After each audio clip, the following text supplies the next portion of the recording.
నా పేరు ప్రకాష్ రెడ్డి. 32 పాటు మెహదీపట్నం రోడ్లోని హైదరాబాద్ టెక్స్టైల్ ఫ్యాక్టరీలో పనిచేశాను. దెయ్యాలనో శాపాలనో ఎప్పుడూ నమ్మకుండానే. సెక్షన్ సి మూలలో కూలిపోయిన అట్టపెట్టెల కుప్ప వెనుక సగం దాక్కున్న ఒక పాత నల్లటి గాజు సీసా నాకు దొరికింది. క్షణం నుండి నా జీవితం నేను ఎవరికీ ఇప్పటికీ కూడా వివరించలేని ఒక విషయంలోకి నెమ్మదిగా జారిపోతూ వచ్చింది.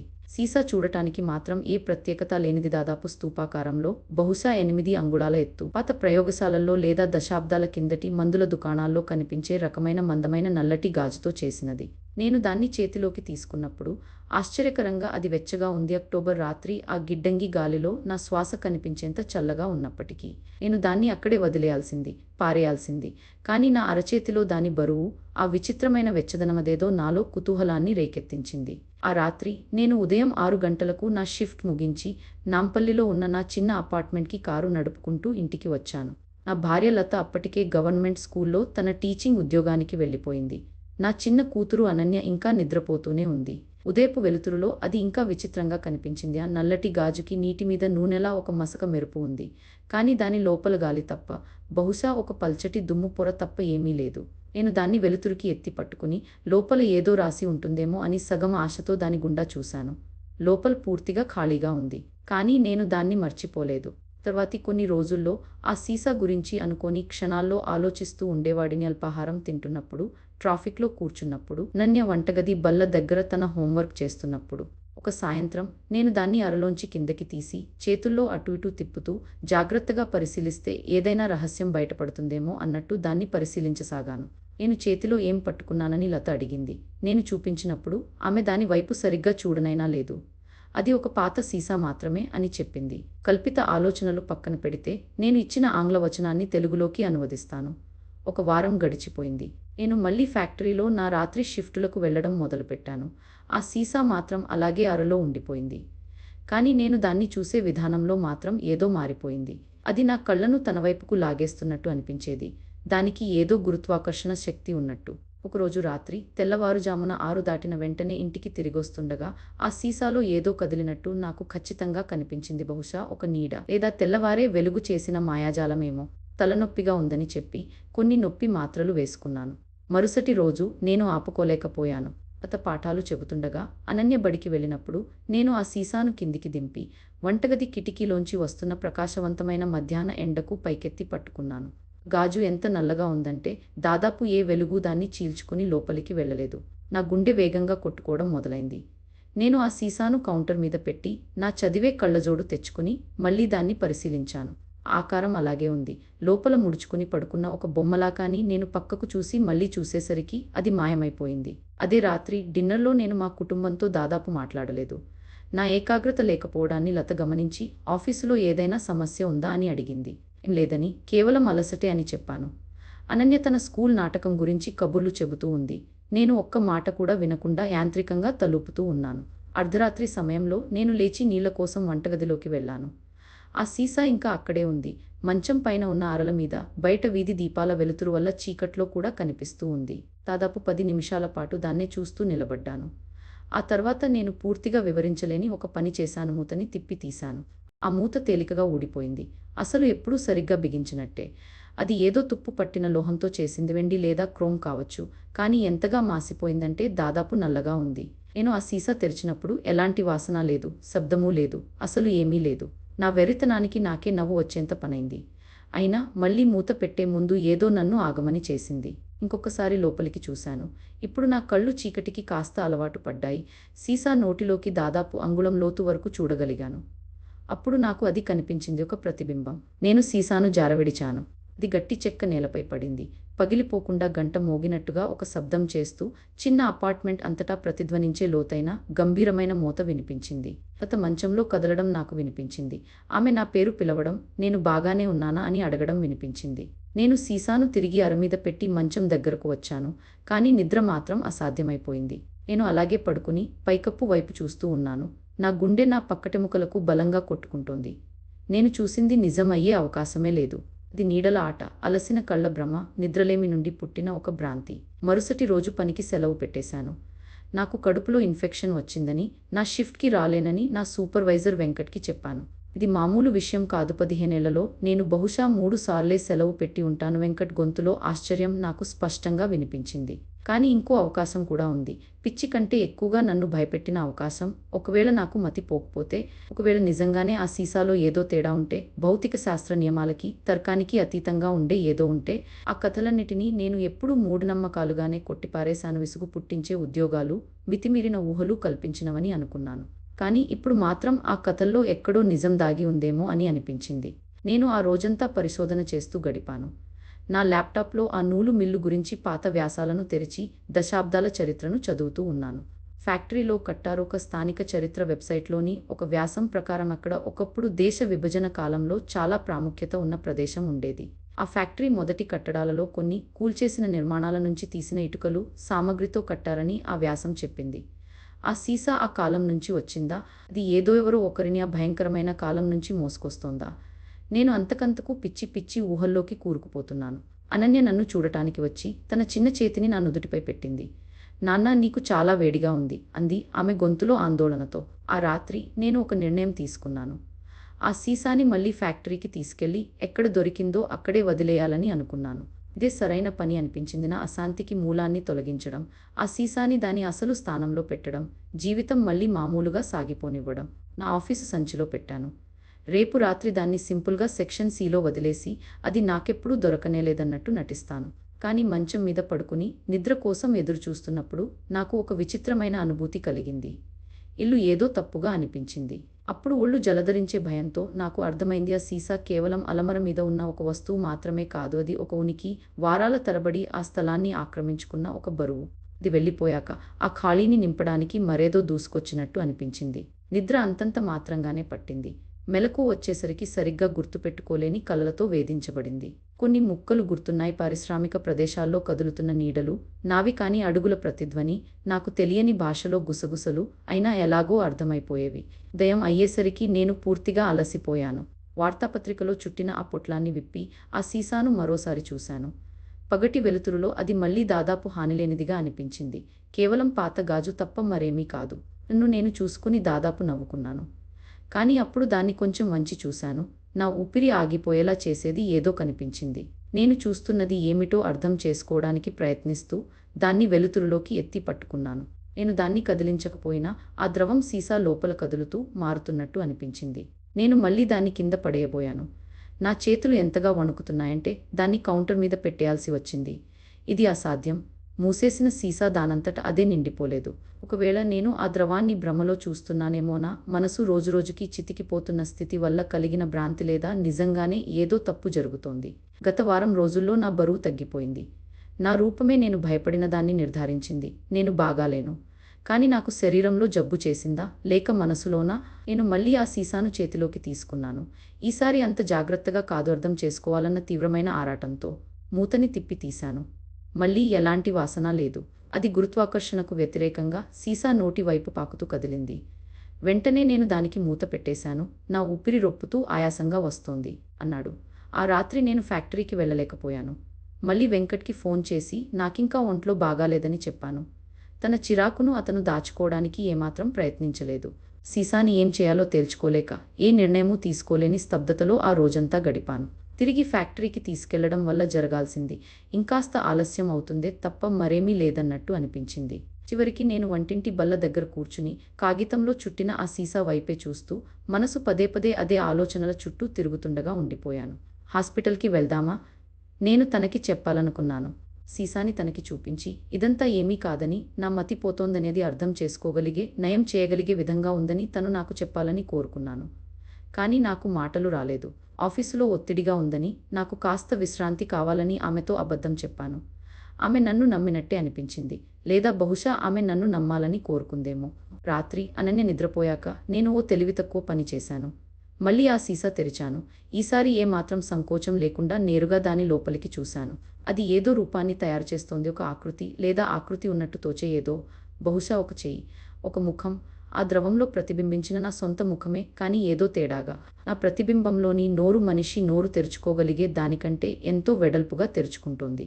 ఆ సీసా లోపల నివసించే ఏదో నన్ను చూస్తున్నట్టు అనిపించింది. నన్ను గురించి ఎంతో సన్నిహితంగా, ఎంతో నిజంగా తెలిసిన ఏదో అది నన్ను గమనిస్తున్నట్టు అనిపించింది. నేను మూత మళ్ళీ గట్టిగా బిగించి కౌంటర్ నుండి వెనక్కి జరిగాను. ఒక కుర్చీని కింద పడేశాను. ఆ శబ్దం విని లత పడగగది నుండి పరుగున వచ్చింది. ఏమైంది? పడ్డావా అని అడుగుతూ నన్ను లేపి నిలబెట్టింది. చాలా దూరం పరిగెత్తినట్టు నేను రొప్పుతున్నాను. ప్రకాష్, ఏదో చాలా తప్పు జరుగుతోంది. ప్లీజ్, రేపు నిన్ను డాక్టర్ దగ్గరకు తీసుకెళ్తాను. కాదనే శక్తి నాకు లేకపోవడంతో నేను ఒప్పుకున్నాను. ఏం జరుగుతోందో అర్థం చేసుకోవడానికి బహుశా ఒక డాక్టర్ సహాయపడగలడేమో. నా మనసులో విరిగిపోయిన దాన్ని ఏదైనా మందు బాగు చేయగలదేమో. మరుసటి రోజు ఉదయం నేను కొంచెం నయమైనట్టు నటించాను. మా కుటుంబ వైద్యుడు డాక్టర్ కృష్ణన్ దగ్గర లత 11 గంటలకు అపాయింట్మెంట్ తీసుకుంది. మేము బయలుదేరే ముందు నేను ఆ సీసాను మరింత జాగ్రత్తగా చుట్టి నా బీరువా వెనుక భాగంలో కొన్ని పాత స్వెటర్ల వెనుక దాచిపెట్టి ఉంచాను. డాక్టర్ కృష్ణన్ నన్ను పూర్తిగా పరీక్షించారు. నా మెడ మీద, ఛాతీ మీద చేతులు ఆడించి, నా కళ్ళలోకి చూసి, నా ఆహారం గురించి, ఒత్తిడి స్థాయిల గురించి ప్రశ్నలు అడిగారు. 20 నిమిషాల తర్వాత ఆయన వెనక్కి జారగిలబడి అయోమయం, ఆందోళన కలగలిసిన భావంతో నన్ను పరిశీలించారు. మీరు చెబుతున్న దానికి స్పష్టమైన శారీరక కారణం ఏదీ నాకు కనిపించడం లేదు. ఆయన ఒక తేలికపాటి నిద్రమాత్ర, విటమిన్ మాత్రలు రాసిచ్చి, విశ్రాంతి కోసం 1-2 వారాలు ఉద్యోగానికి సెలవు తీసుకోమని సూచించారు. జ్వరానికి మందు రాయించాను, కానీ ఎప్పుడూ వేసుకోలేదు. ఆ సీసా నిజమైనదే అయితే నిద్రమాత్ర ఏం ఉపయోగపడదు. పైగా ఏదో జరుగుతోందో దాని ముందు నన్ను మరింత బలహీనంగా చేస్తుంది అంతే. సాయంత్రం లత నన్ను విశ్రాంతి తీసుకోమంది. నేను కూడా త్వరగా పడుకుంటానని ఒప్పుకున్నాను. లోపలి ద్రవం దానంతట అదే కదులుతూ, ఊగుతూ ఉన్నట్టు అనిపించింది. గాజులో బందీ అయిన ఒక సజీవమైన, ఊపిరి పీల్చే పదార్థంలా. అది దాదాపు అక్షరాల్లా కనిపించే ఆకారాలు ఏర్పరిచేది. ఏదో చెప్పాలని ప్రయత్నిస్తున్నట్టు. ఒకవేళ ఆ సీసా అసలు ఏదైనా దాచే పాత్రే కాకపోతే, ఒకవేళ దానికి విరుద్ధంగా ఏదో ఒక శక్తి ఇంకో దానిని బంధించడానికి ఆ సీసాను వాడుతుంటే. నేను సీసాను జాగ్రత్తగా తెరిచాను. మూత ఎప్పటిలాగే తేలికగా ఊడి వచ్చేసింది. లోపల ఆ నల్లటి ద్రవం వెంటనే మూతి వైపు కదలడం మొదలుపెట్టింది. అలా కదలడం అసాధ్యమైన గాజు గోడల వెంబడి పైకి ఎగబాకుతూ వచ్చింది. నేను పారిపోవాల్సింది. కానీ అలా కాకుండా నేను సీసాను వంచాను. ఆ నల్లటి ద్రవం బల్ల మీదకు ఒలికిపోవడం మొదలుపెట్టింది. కానీ అది అసలు ద్రవమే కాదు. సీసా నుండి బయటకు వస్తూనే అది ఒక రూపాన్ని, ఒక ఆకారాన్ని సంతరించుకుంటూ ఒక్కటిగా గూడు కట్టుకుంది. ఆ చీకటి ఆకారం కౌంటర్ మీద పరుచుకుంది. అది తాకిన చోటల్లా ఆ ఉపరితలం వయసు మీద పడ్డట్టు అయిపోతోంది. రంగు ఒలిచిపోయింది. చెక్క వంగిపోయింది. వ్యాప్తి వేగంగా లేదు, కానీ దాన్ని ఆపడం అసాధ్యం. నేను నిలబడిన చోటి వైపు ఒక లక్ష్యంతో కదులుతోంది. నేను వెనక్కి తడబడ్డాను. నా కుర్చీ నేల మీద పడి శబ్దం చేసింది. ఒక్క ముఖం కాదు, పదుల సంఖ్యలో, వందల సంఖ్యలో, అన్నీ ఈ కదులుతున్న చీకటి లోపలి వైపుకు అద్దం వెనుక ఖైదీల్లా అదిమి పెట్టుకుని ఉన్నాయి. అన్నీ నోళ్లు తెరుచుకుని, అన్నీ నిశ్శబ్దంగా అరుస్తున్నాయి. నేను పడగది వైపు పరిగెత్తాను. తప్పించుకోవడానికి కాదు, లతను నిద్రలేపడానికి, నేను చేసిన పని గురించి ఆమెను హెచ్చరించడానికి. నేను పడగదిలోకి దూసుకెళ్లి లైట్ వేశాను. లత, లతాలే. ఆమె ఒక్కసారిగా నిటారుగా లేచి కూర్చుంది, కంగారుగా, భయంగా. ప్రకాష్, ఏం? కానీ ఆమె మాట పూర్తి చేయకముందే మూసి ఉన్న వంటగది తలుపు కింద నుంచి చీకటి పాకుతూ రావడం చూసింది. నల్లటి నీళ్లలా పడగదిలోకి వ్యాపిస్తోంది. మా వెనుక చీకటి వ్యాపిస్తోంది. ఫర్నిచర్ని, గోడలని, మా ఇంటి నిర్మాణాన్నే మింగేస్తోంది. అనన్య తలుపు దగ్గర కనిపించింది. ఆమె చిన్న ముఖం కంగారుగా, భయంగా ఉంది. పాపా, మామ, ఏం జరుగుతోంది? ఏమీ ఆలోచించకుండా నేను ఆమెను ఎత్తుకుని కిటికీలోంచి బయటకు తోశాను. బయట ఉన్న ఫైర్ ఎస్కేప్పై దిగాను. లత నా వెనకే ఉంది. మేము కేవలం పరిగెత్తాం. ఆ లోహపు మెట్ల మీదుగా కిందికి, నాంపల్లి రాత్రిలో తడిసిన వీధుల్లోకి, ఏదైనా వెలుతురు వైపు, మామూలుతనానికి ఏదైనా ఆనవాలు వైపు. మేము మరియు నేను విడుదల చేసిన దానికి మధ్య ఏదైనా దూరం కోసం పరిగెత్తాం. మేము పోలీసుల దగ్గరికి వెళ్ళలేదు. వాళ్ళకి నేనేం చెప్పేవాడిని? ఒక బట్టల ఫ్యాక్టరీలో దొరికిన నల్లటి గాజు సీసా నుంచి ఒక అతీంద్రియ శక్తిని నేను విడుదల చేశానని చెప్పేదా? అపార్ట్మెంట్కి ఏం జరిగినా దానికి వాళ్ళు నన్నే అరెస్ట్ చేసేవాళ్ళు. ఆ సమయానికి వెంకట్ గందరగోళంలో పడ్డాడు. దాదాపు తెల్లవారుజామున 5 గంటలు అవుతోంది. అయినా కూడా బయటి నుంచి వచ్చే మేనేజ్మెంట్ వాళ్ళ కోసం ఉంచిన ఒక కంపెనీ గెస్ట్ హౌస్ని వాడుకోమని మాకు ఇచ్చాడు. తెల్లవారుతున్న సమయానికి మేము అక్కడికి చేరుకున్నాం. చాలా గంటల తర్వాత మొదటిసారిగా మాకు కాస్త భద్రత అనిపించింది. మన ఇంటికి ఏమైంది? అంతా బాగానే ఉంది బేటీ. మనం కొన్ని రోజులు వేరే చోట ఉంటున్నాం అంతే. కానీ ఏదీ బాగాలేదు. ఎప్పటికీ విడుదల చేయకూడని దాన్ని నేను విడుదల చేశాను. ఒక కారణం వల్లే ఆ సీసాలో బంధించబడి ఉన్నదాన్ని. అలా ఆ రోజు ఉదయం నేను గెస్ట్ హౌస్ టీవీలో వార్తలు చూస్తున్నాను. నాంపల్లి ప్రాంతంలో ఏదో అసాధారణంగా జరుగుతోందని వార్తలు వస్తున్నాయి. ఒకేసారి చాలా భవనాల్లో నిర్మాణపరమైన సమస్యలు, గోడల్లో పగుళ్ళు, పునాదులు కదిలిపోవడం, ఇంజనీర్లకు, కాంట్రాక్టర్లకు అర్థం కానంత విచిత్రంగా పెయింట్ ఊడిపోవడం. నిపుణులకు ఏమీ అర్థం కాలేదు. ఫైర్ డిపార్ట్మెంట్ వాళ్ళు పరిశీలించారు. ఎక్కడా మంటలు చెలరేగిన ఆనవాళ్లు దొరకలేదు. గ్యాస్ కంపెనీ వాళ్ళు చెక్ చేశారు. ఎక్కడా గ్యాస్ లీక్ లేదు. కరెంటు వ్యవస్థ కూడా చెక్కు చెదరలేదు. ఆ భవనం దానంతట అదే లోపలి నుంచి చచ్చిపోతున్నట్టుగా ఉంది. కానీ అది మెల్లగా, ఎవరికీ తెలియకుండా వ్యాపిస్తోంది. సాధారణ ప్రక్రియ అని కొట్టిపారేయగలిగేలా శిథిలతను, నాశనాన్ని తెస్తోంది. అది నగరం మొత్తం పాకడానికి ఎన్ని రోజులు పడుతుంది? హైదరాబాద్ అంతా ఆ మింగేసే చీకటిలో మునిగిపోవడానికి ఇంకెంత సమయం పడుతుంది? ఇది వెనక్కి వెళ్లాల్సిందే. ఈ నిజం నాకు ఒక శారీరక దెబ్బలా తగిలింది. ఆ సీసా ముద్ర అయితే బహుశా ఆ సీసాయే పరిష్కారం కూడా అయ్యుండొచ్చు. బయటకు విడుదలైన దాన్ని మళ్లీ పట్టుకుని ఆ సీసాలోకి తిరిగి బంధించగలిగితే నేను చేసిన దాన్ని వెనక్కి తిప్పగలనేమో. నాకు నా అపార్ట్మెంట్కు మధ్య అసాధ్యమైన కుళ్ళిపోయే ఒక ప్రాంతం విస్తరిస్తూ ఉంది. నేను విడుదల చేసిన ఆ శక్తి యొక్క రూపమే అది. ఒక మరకలా నగరమంతా పాకుతూ. సామాన్లు తేవడానికి బయటకు వెళ్తున్నానని లతకు చెప్పాను. చాలా వరకు నా చావుకే దారితీసే దానికి ప్రయత్నించబోతున్నానని మాత్రం ఆమెకు చెప్పలేదు. నేను ఒక టాక్సీ ఎక్కి నాంపల్లి వైపు బయలుదేరాను. నా భవనానికి కొంత దూరంలోనే ఆపమని డ్రైవర్ను అడిగాను. మేము దగ్గరవుతుండగా ఆ టాక్సీ డ్రైవర్కు కూడా ఏదో తేడాగా ఉందని అనిపించడం మొదలైంది. డబ్బులిచ్చి టాక్సీ దిగాను. వాడు వెంటనే బయలుదేరిపోయాడు. పారిపోవాలన్న ఆత్రంలో నా డబ్బులు దాదాపు మర్చిపోయేంత తొందరగా. నేను రోడ్డు మీద నిలబడి ఆ భవనం వైపు చూస్తున్నాను. 8 ఏళ్లు నేను నివసించిన చోటు, లత చిన్న బాల్కనీ తోటలో పూలు నాటిన చోటు, అనన్య తన మొదటి అడుగులు వేసిన చోటు. నేను దాని వైపు నడిచాను. ప్రతి అడుగు ముందటి దానికంటే బరువుగా అనిపిస్తోంది. ఆ వలయంలోకి దాటగానే అది నాకు తెలిసింది. నేను విడుదల చేసిన దాని ఉనికి. దానికి నా గురించి తెలుసు. అపరాధం గురించి, నా బాధ్యత గురించి, నేను చేసిన దాన్ని వెనక్కి తిప్పాలన్న నా తీవ్రమైన ఆరాటం గురించి దానికి తెలుసు. అయినా నేను ముందుకే సాగాను. 4వ అంతస్తులో ఉన్న నా అపార్ట్మెంట్ వైపు. చీకట్లో ఆ మెట్లు చాలా ప్రమాదకరంగా ఉన్నాయి. చాలా మెట్లు పాడైపోయి, పెళుసుగా మారిపోయాయి.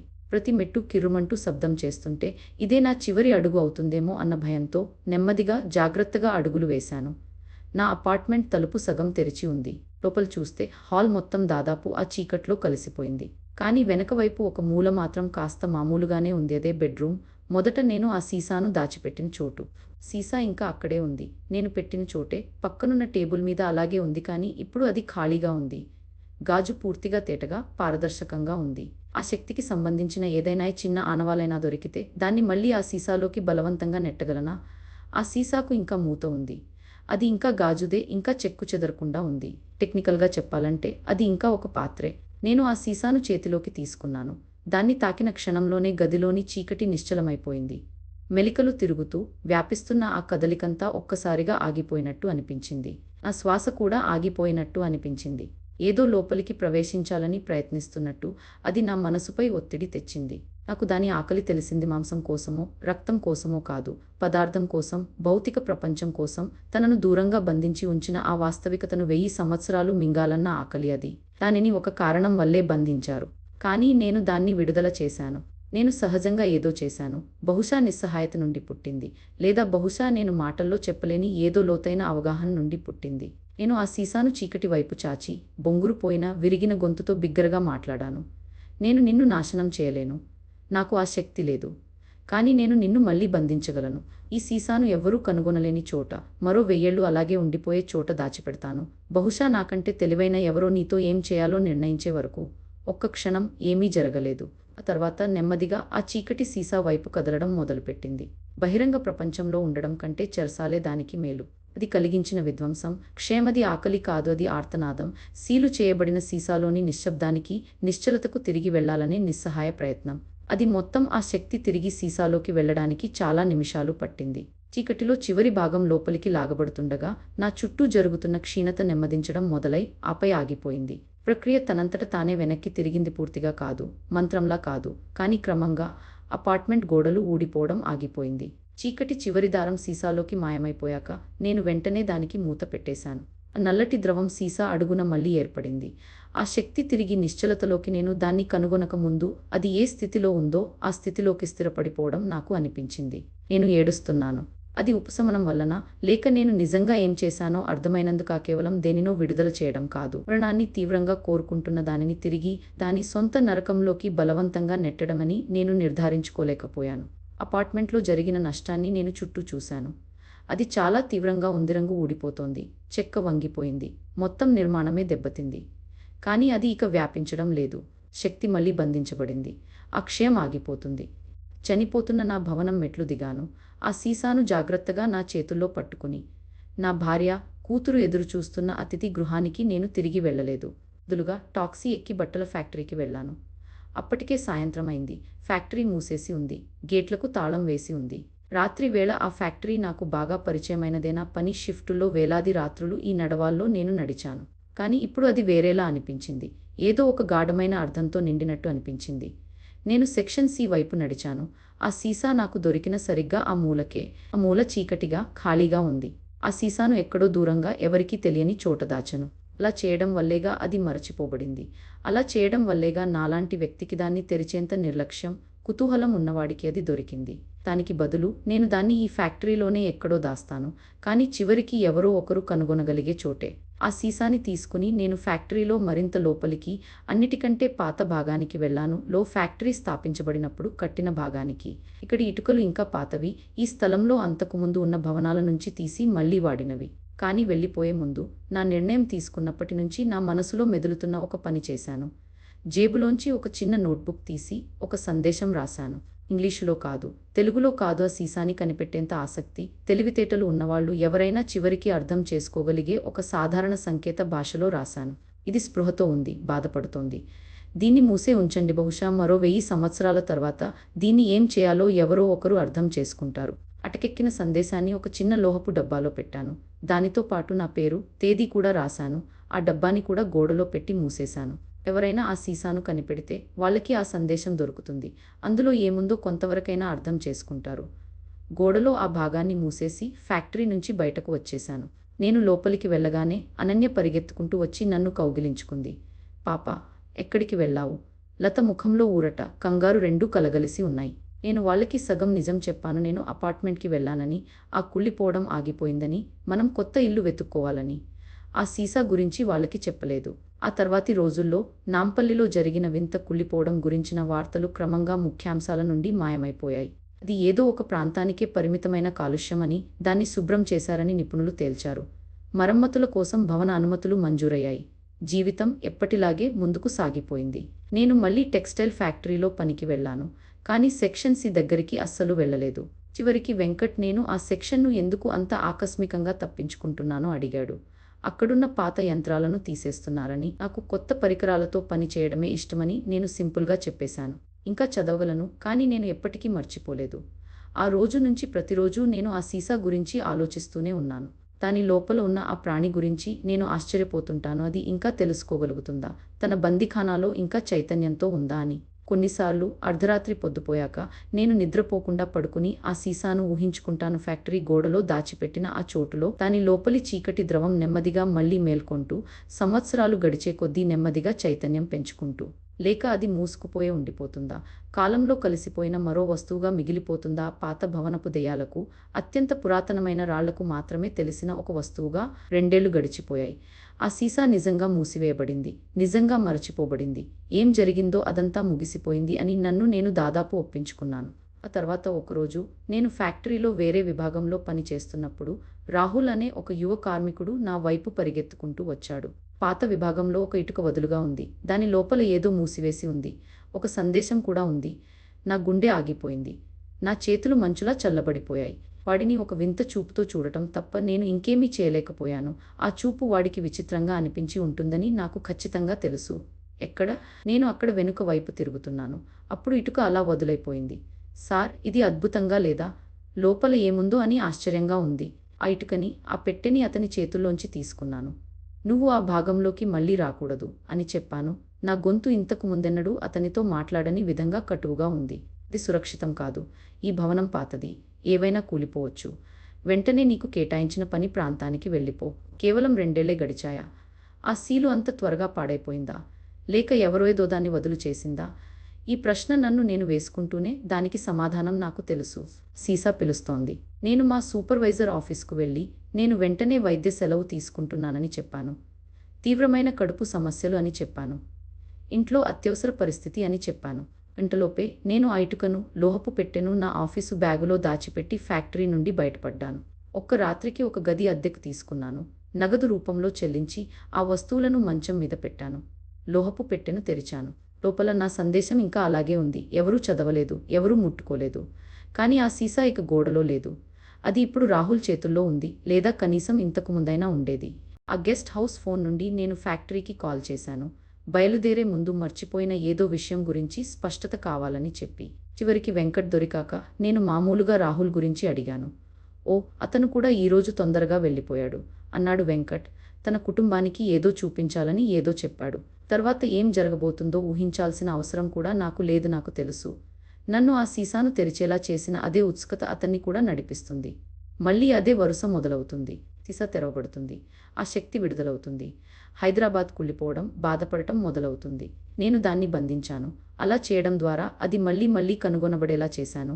బహుశా శతాబ్దాల తరబడి ప్రతి ఒక్కరూ దాన్ని విడుదల చేస్తూ, ప్రతి ఒక్కరూ దాన్ని మళ్ళీ మూసేస్తూ ఒక శాశ్వతమైన చక్రంలో. ఆ రాత్రి నేను గెస్ట్ హౌస్లో నిద్రపోకుండా ఆలోచిస్తూనే గడిపాను.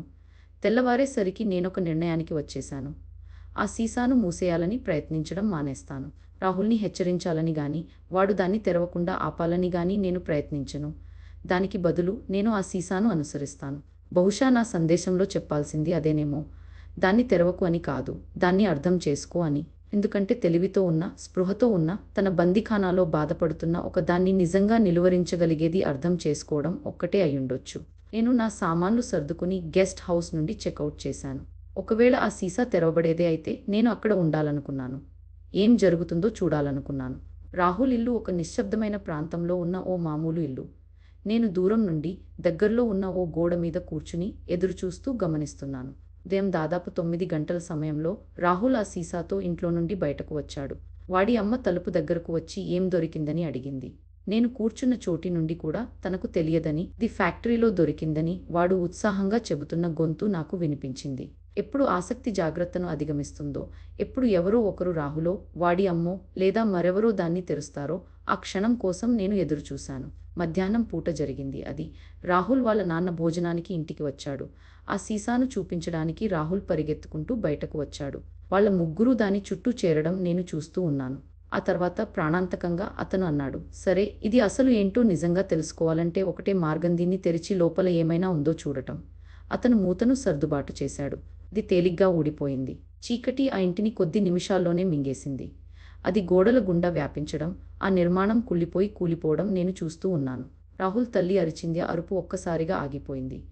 రాహుల్ పరుగెత్తాడు. కూలిపోతున్న గోడలు, వ్యాపిస్తున్న నీడల గందరగోళంలో అతను నాకు కనిపించకుండా పోయాడు. అస్తిత్వం నిజంగా ఏమిటో చివరికి అర్థం చేసుకుంటూ నేను కేవలం చూస్తూ ఉండిపోయాను. అది చెడు కాదు, అది ఆకలి కాదు, అది విముక్తి.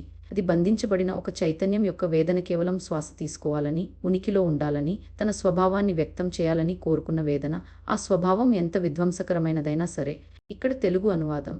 నేను సికింద్రాబాద్ను వదిలి మళ్ళీ ఆ టెక్స్టైల్ ఫ్యాక్టరీకి బయలుదేరాను. జరుగుతున్నదాన్ని ఆపడానికి నేను ప్రయత్నించలేదు. ఎవరినీ హెచ్చరించడానికి ప్రయత్నించలేదు. బదులుగా నేరుగా సెక్షన్ సిలోని ఆ పాత ఇటుక గోడ దగ్గరికి వెళ్ళి ఇటుకలను ఒక్కొక్కటిగా తీస్తూ వెతకడం మొదలుపెట్టాను.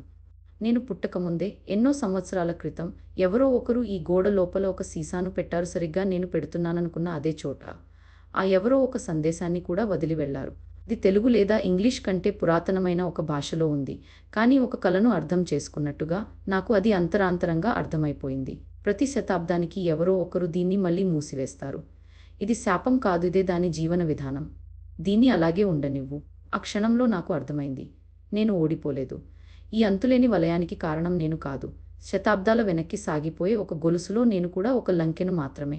ఆ గొలుసులో ప్రతి ఒక్కరూ తామే మొదటిసారిగా ఆ సీసాను కనిపెట్టామని నమ్మారు. ప్రతి ఒక్కరూ తాము దాన్ని శాశ్వతంగా బంధించగలమని నమ్మారు. దాన్ని నాశనం చేయాలని ప్రయత్నించడం, లేదా శాశ్వతంగా బంధించి ఉంచడం దాని బాధను మరింత పెంచుతుంది. దాన్ని ఆ వలయంలో తిరగనివ్వడం, విడుదల కావడానికి, మళ్ళీ బంధించబడటానికి అనుమతించడం. ప్రతి వలయం కొన్ని సంవత్సరాలు లేదా కొన్ని దశాబ్దాలు సాగుతూ, బహుశా దానికి దక్కగల ఏకైక కరుణ అదేనేమో. నేను 2 సీసాలను తీసుకుని ఫ్యాక్టరీ నుండి బయటకు వచ్చాను. నేను ఇంటికి వెళ్ళలేదు. నగరం అంచు వరకు, నగర విస్తరణ ముగిసి పొలాలు, చెల్లాచెదురుగా ఉన్న గ్రామాలు మొదలయ్యే ఆ శివార్ల వరకు కారు నడిపాను. రోడ్లకు, ఇళ్లకు దూరంగా ఒక చోటు కనుగొన్నాను. భూమి, ఆకాశం మాత్రమే సాక్షులుగా ఉండే నిశ్శబ్దమైన ప్రదేశం. ఆ చీకటి శక్తి 2 సీసాల నుండి ఒకేసారి బయటకు వచ్చింది. ఒక భారీ రూపం, తన పూర్తి స్థాయికి విస్తరించిన ఒక చైతన్యం. అది ఒక తుఫానులా నాపై లేచింది. అది నన్ను గుర్తుపట్టడం నాకు అనిపించింది. బహుశా నేను ఎన్నడూ చూడలేని అన్ని చక్రాల్లోనూ నన్ను గుర్తుంచుకుంటూ, నా అపరాధ భావం నుండి నిన్ను విడుదల చేస్తున్నాను. నువ్వు నేను మోయాల్సిన శాపానివి కాదు. ఆ సంస్థ అప్పుడు స్థిరపడినట్లు కనిపించింది. ఆ భారీ వ్యక్తీకరణ చెదిరిపోలేదు. అది సరళంగా నిశ్చలంగా ఉండిపోయింది. నన్ను ఒక సచేతనతతో చూస్తూ ఉండిపోయింది. దానిని నేను అనుభవించగలిగాను, కానీ పూర్తిగా గ్రహించలేకపోయాను. ఇది చాలా నెమ్మదిగా కదులుకుంటుంది కాబట్టి ఎవరూ కారణాన్ని ఫలితంతో అనుసంధానం చేయలేరు. తర్వాత వేరొకరు దాని శకలాలను కనుగొనుతారు. దాని గురించి ఆశ్చర్యపడతారు. వాటిని ఒక కంటైనర్‌లో సేకరిస్తారు. ఆ చక్రం మళ్ళీ ప్రారంభమవుతుంది. కానీ ఈ సమయంలో నేను జోక్యం చేసుకోను. నేను మార్చలేని వాటిని అంగీకరించుకుంటాను. అలా నెమ్మదిగా నగరం వైపు తిరిగి బయలుదేరాను. ఇంతకు ముందెప్పుడు వెళ్ళని దారుల్లో, నాకు తెలియని కొత్త ప్రాంతాల గుండా. దారిలో ఎక్కడో ఓ పబ్లిక్ ఫోన్ బూత్ నుంచి లతకి ఫోన్ చేశాను. నేను నిన్ను ప్రేమిస్తున్నానని, నేను నీకు కలిగించిన బాధకి క్షమించమని చెప్పాను. తను ఇంకేమైనా చెప్పేలోపే ఫోన్ పెట్టేశాను.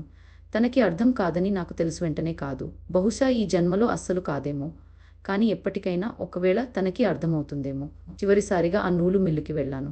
సెక్షన్ సికి కాదు, ప్రధాన ఆఫీస్కి. ఆ సాయంత్రం నేను ఒక రైలు ఎక్కాను. ఏదైనా నిర్దిష్ట గమ్యస్థానానికి కాదు. ఏ రైలు ముందుగా బయలుదేరుతుందో ఆ రైలు మాత్రమే. అది ఉత్తరం వైపు నాగ్పూర్ దిశగా వెళ్తున్న రైలు అయింది. నేను రిజర్వేషన్ లేని పెట్టెలో కూర్చుని నగరం నా వెనుక మాయమవుతుండడాన్ని చూస్తూ ఉన్నాను. జీవితం దాని సాధారణమైన సంక్లిష్టత మొత్తంతో నా చుట్టూ కొనసాగుతూనే ఉంది. అదే అసలైన కరుణ అని నాకు అర్థమైంది. ఆ సీసా తిరిగి తిరిగే చక్రం కాదు, కానీ తాము అర్థం చేసుకోలేని లేదా నియంత్రించలేని శక్తుల సమక్షంలో కూడా మానవాళి కొనసాగించగల సామర్థ్యమే. నేను హైదరాబాద్కు మళ్ళీ ఎప్పుడూ తిరిగి వెళ్ళలేదు. నా భార్య, నా కూతురి దగ్గరికి కూడా ఎప్పటికీ తిరిగి వెళ్ళలేదు. ఇది ఎవరికీ నేను సూచించే నిర్ణయం కాదు. అప్పటి నుండి ప్రతిరోజూ ఆ అపరాధభావంతోనే నేను బతుకుతున్నాను. నాగ్పూర్లో ఒక చిన్న హోటల్లో రాత్రి కావలివాడిగా నాకు పని దొరికింది. జీతం చాలా తక్కువ, కానీ దానికి ఎలాంటి సిఫారసులు అవసరం లేదు, ఎలాంటి వివరణ ఇవ్వాల్సిన అవసరం లేదు. నా పగళ్ళు ఒక చిన్న గదిలో నిద్రపోతూ గడిపేవాడిని.